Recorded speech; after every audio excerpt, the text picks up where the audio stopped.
ইউটিউবের সাথে আপনার অনেক সম্পর্ক গড়ে তুলতে হবে। আজকের ভিডিও তাদের জন্য যারা দীর্ঘ সময় ধরে ইউটিউবের সাথে সম্পর্ক তৈরি করতে চান, পেশা হিসেবে নিতে চান, তাদের জন্য আজকের আমার এই কথাগুলো তাদের জন্য। আপনি যদি এই সম্পর্কে জানতে চান, অবশ্যই আমার এই ভিডিওটি দেখতে থাকুন। আপনি আশা করি কিছুটা হলেও জানতে পারবেন। ঠিক আছে? তো অবশ্যই আপনি আমার এই চ্যানেলটিকে সাবস্ক্রাইব করে দিবেন, যেন আপনার কাছে এরকম আমার এই কথাগুলো পৌঁছে যেতে পারে। ঠিক আছে? তো ভিউয়ার্স, আপনি যখন ইউটিউবের সাথে সম্পর্ক গড়ে তুলতে পারবেন, তখন ইউটিউবের মায়া ভালোবাসা কিন্তু আপনি ছাড়তে পারবেন না। আপনার একটি ইউটিউব চ্যানেল আছে, সেটাকে আপনি ব্যবসা, বড় বিজনেস মনে করবেন।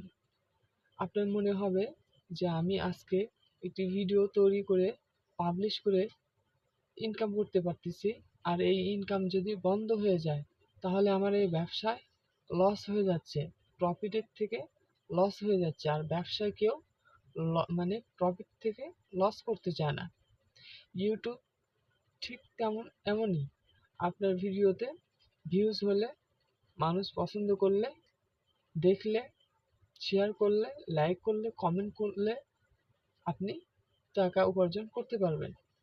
আর যদি এগুলো কিছুই না হয়, শুধু আপনার ভিডিওগুলো দেখে, তারপরও সেই ভিডিওগুলো থেকে আপনার ইনকাম জেনারেট হবে। আজকের এই ভিডিওতে আপনারা জানতে পারলেন যে ইউটিউবের সাথে সম্পর্ক গড়ে তুলতে পারলে বা সম্পর্ক হলে সেই সম্পর্কটা আসলে ভাঙানো যায় না। সেটা দীর্ঘদিনের সময়ের জন্য হয়। আমরা তো কেউ চিরস্থায়ী নয়, ঠিক না? আমরা এই দুনিয়াতে কিন্তু চিরস্থায়ী নয়। এরপরও সোশ্যাল মিডিয়ার জগৎ বর্তমানে এখন মানুষের হাতে হাতে চলতেছে, আর এটা মানুষ জানে, এটা ব্যবহার করা শিখতে পারে, আর এই জিনিসটা মানুষ ভালোভাবে ব্যবহার করতে পারে। ঠিক আছে? তো আমি আজকে এখানে শেষ করতেছি।